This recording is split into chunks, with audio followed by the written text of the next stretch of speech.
Baltic Agro põhitegevuseks on põllumajandustarvikute ja teenuste müümine ja teravilja ja rapsi ostmüük ehk siis vahendus. Eelmise aasta lõpu seisuga oli Baltic Agros juba üle 100 töötaja. Minule isiklikult meeldib ikkagi see,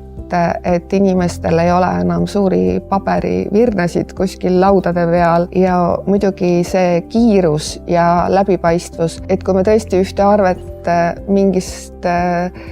minevikuperioodist soovime või keegi soovib, siis me saame selle väga operatiivselt ja kiiresti kätte ja ta ei kao ka kuskile, nii et ta on meie süsteemis olemas. Kindlasti ma soovitan kõigile Eesti ettevõtetele, ka väikeettevõtetele kasutada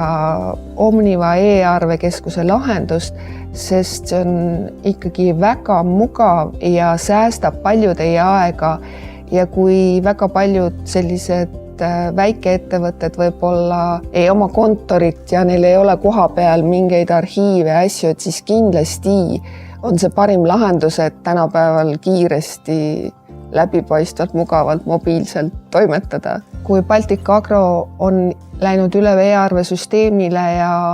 tema partnerid on ka sellest teavitatud, siis ilmselgelt tulevad ka osad innovaatilisemad ettevõtted kaasa, et selline tulevikuvisioon, et kogu Eesti võiks arveldada läbi e-arvekeskus on väga positiivne.